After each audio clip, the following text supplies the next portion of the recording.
Hoy somos la única empresa formuladora en el norte argentino formada por un equipo de profesionales y administrativos capacitados para dar el mejor asesoramiento y servicio a nuestros clientes, con una visión de innovación permanente hacia el futuro y en constante crecimiento. Syner, 20 años. Humiplex 50G esférico es un bioactivador formulado a base de sustancias húmicas, creado para mejorar la liberación y asimilación de nutrientes. Su gran desempeño es gracias a que posee sustancias húmicas activadas, que le otorgan una alta solubilidad. Estas características le permiten distribuirse rápidamente en el suelo y potenciar su efecto bioactivador. ¿Qué hará Humiplex 50G esférico para tu cultivo? Incrementar la retención de agua en el suelo, optimizar la fertilización, mayor capacidad de intercambio catiónico. Que esto se traduce en mejores y mayores cosechas. La dosis recomendada para tu cultivo es de 20 a 40 kilogramos por hectárea. Humiplex 50G esférico forma parte de la línea de productos Biosoluciones UPL, que tiene la finalidad de bioestimular y bioproteger los cultivos. Incrementa ya tu productividad con UPL. Buenos días nuevamente. Vamos a las preguntas. Vamos a dar lugar a las preguntas para los distintos expositores. En el primer lugar estará el ingeniero Beretoni para responder las inquietudes con respecto a el cultivo de arándano.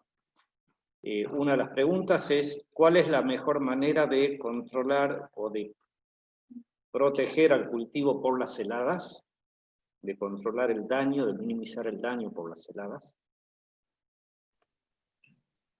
Bueno, sí, el método más utilizado por la mayoría de los productores de arándanos y el más eficaz a la vez para el control de heladas es el riego por aspersión.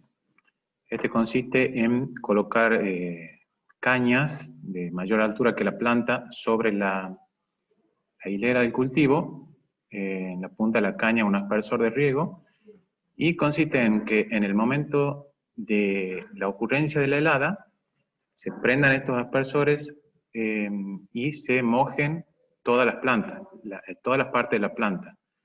Esto es para que el agua al tocar la planta se forme un hielo en esa superficie. Y como sabemos, el cambio de estado del agua de líquido a sólido produce una pequeña liberación de calorías.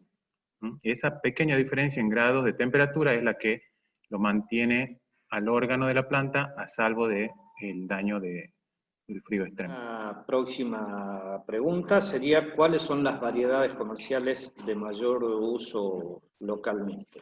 Bueno, en nuestra provincia las variedades de arándano que más se cultivan en la actualidad son, en primer lugar, la variedad Emerald, que es la más utilizada por la mayoría de los productores, como el caballito de batalla de todos los productores, porque además de tener una buena productividad, es una variedad que da una calidad de fruta muy buena, sobre todo en cuanto a su firmeza, lo cual permite poder llegar a los mercados en buen estado sanitario.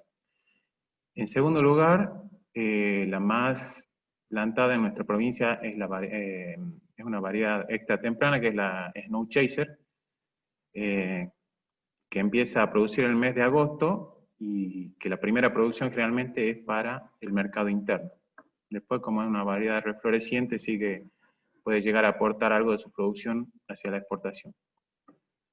Y en tercer lugar, la más plantada según el último censo arandanero de este año 2020 es la variedad Jewel, que se caracteriza por su alta productividad en poco tiempo, pero tiene la desventaja de que su calidad en cuanto a firmeza no es tan buena, lo que lleva a que a veces no llegue en muy buen estado sanitario su destino. La última pregunta para Aldo sería: ¿cuál considera que es el principal factor que limita la producción de arándanos en Tafí del Valle? A mi modo de ver, existen una serie de limitantes para la producción en esa zona, pero la mayoría diría yo que son solucionables. En primer lugar, pondría la ocurrencia de heladas tardías, que se la podría solucionar con un sistema de aspersión antiheladas como el que les acabo de comentar, cosa que nosotros no tenemos en nuestro ensayo. En segundo lugar, bueno, para tener un sistema de antiheladas también hay que tener una cantidad, una provisión de agua constante y abundante, cosa que en Tafí del Valle también podría llegar a ser un problema, ya que nosotros los riegos los realizamos en forma semanal, cuando nos tocaba el turno de riego, no teníamos disponibilidad de agua constante.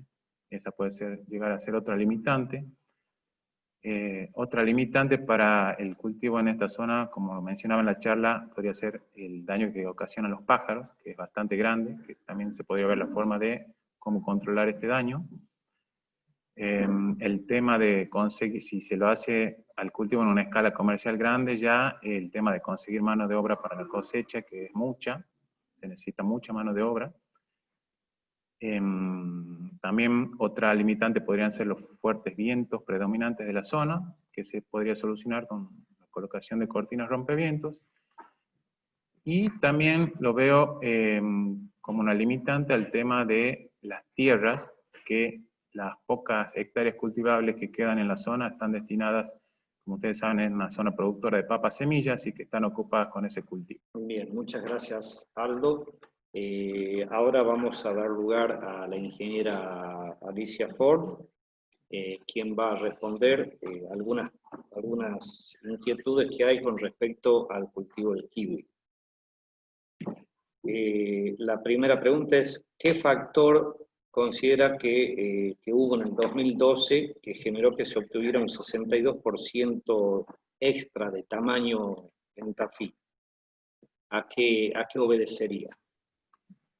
Bueno, ese es un detalle bastante importante que mientras estaba dando la charla lo dije al pasar. El kiwi necesita mucho frío en invierno y en verano un clima cálido pero no sofocante y tampoco seco. Hay que recordar que este cultivo viene de los sotobosques de altura de China. Ese año en particular, las características de humedad del verano fueron buenas, aunque tiene riegos por aspersión y por goteo. La parcela implantada en Tafí del Valle en algunos momentos no da abasto por la sequedad del clima en su momento. Por eso que también comparaba con Rodeo Grande, que la época lluviosa tanto es antes y durante es más amplia que en Tafí del Valle, por lo que hemos tenido mejor calidad de fruta.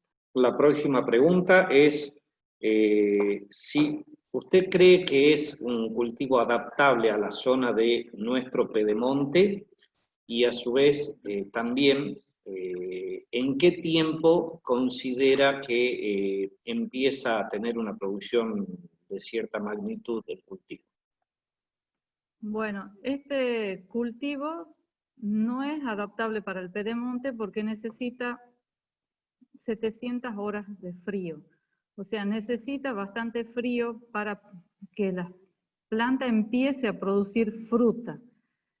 Lo que va a producir en el Pedemonte es que va a vegetar, o sea, va a ser siempre verde y va a estar bien, pero no va a tener producción, un rendimiento importante.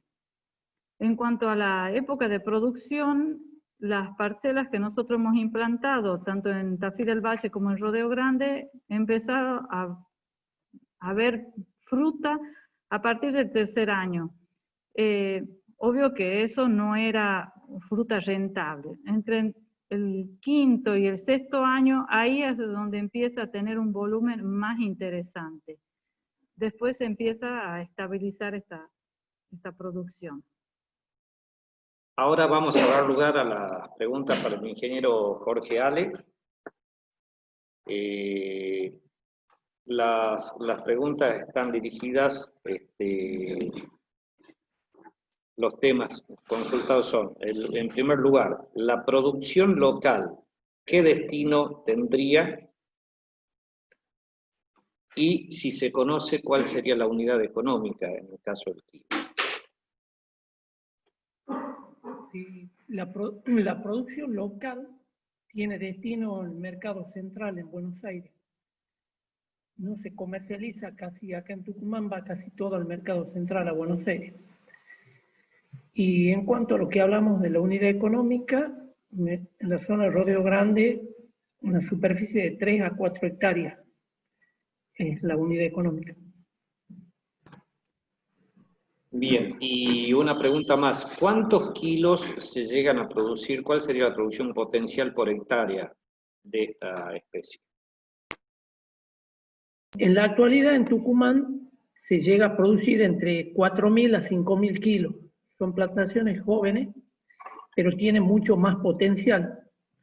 En Europa hablamos de 20 a 25.000 kilos por hectárea. Bueno, tratamos de apuntar a eso en Mar del Plata, se está produciendo 8.000 a 10.000 kilos por hectárea. Acá nos falta todavía para llegar a eso, pero bueno, es lo que apuntamos a llegar a esa producción. Bien, muy bien, muchas gracias, Jorge. Muchas gracias. A continuación vamos a dar lugar a las preguntas sobre pecan para el ingeniero Nicolás Mitrovich. Una de las preguntas es, ¿cuál sería el costo de implantación y si tienen algún concepto relacionado a lo que sería una unidad económica? Bueno, en cuanto a los costos de implantación, se habla entre 4.000 a 5.000 dólares por hectárea, aunque hay que tener en cuenta que dentro de ese costo, la mitad o gran parte se lo lleva el riego, como así también el costo de las plantas, ¿no? Y la unidad económica se habla también de más o menos unas 30 hectáreas en adelante. ¿Cuándo considera oportuno iniciar el proceso de poda de formación? Digamos? ¿En qué momento considera que es oportuno ya empezar? Bien, bueno, este es un tema importante a tener en cuenta, ya que si bien hemos dicho que las plantas comienzan a producir a partir del cuarto o quinto año, hay muchos productores que descuidan esa poda. De la poda hay que iniciar desde el año de plantación, tratar de ir formando las plantas con un líder central, un eje único, de manera de tener en un futuro copas equilibradas con una buena estructura que nos permita una estructura abierta con buenos ángulos de inserción, de manera tal que no tengamos roturas de ramas en un futuro, y a su vez también mejorar la ventilación e iluminación tanto para la producción como para el control fitosanitario, que es principalmente de la sarna. ¿Ya tienen estudios o información sobre los procesos fenológicos, sobre los distintos procesos fenológicos en estas campañas de las colecciones? Sí, con respecto a la fenología, ahí le había presentado antes en la charla cómo se dan las distintas etapas del cultivo. Eso se sacó en función justamente a los datos fenológicos que venimos recabando en la colección del Colmenar, y por supuesto estamos continuando año a año con las evaluaciones fenológicas. Respecto a la parte nutricional y sanitaria en general del manejo, ¿alguna observación especial? Bueno, el pecan es altamente demandante de zinc. El zinc influye en muchos procesos en la planta, no solo en la elongación del brote, en la expansión de hoja y en la floración.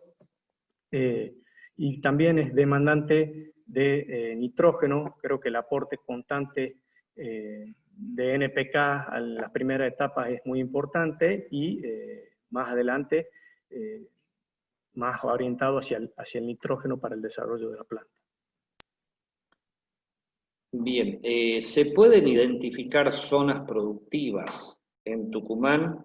Y si es que tienen alguna recomendación, digamos, ya tienen información como para hacer algún tipo de recomendación especial por zonas de variedades de manejo.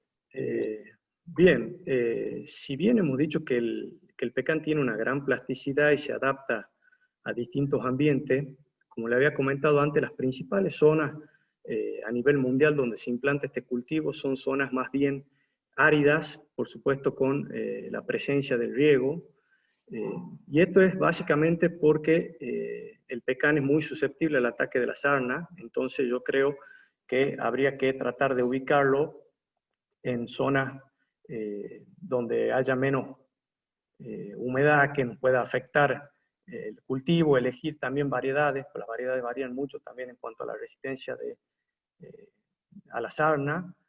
Y por otro lado también hay zonas húmedas, como contrapartida, la ventaja que tienen las zonas más húmedas es que se pueden hacer a secano, pero también tenemos nueces más grandes, mayores porcentaje de llenado, pero también la contrapartida es lo que le decía, hay que buscar siempre variedades que sean resistentes a la sarna.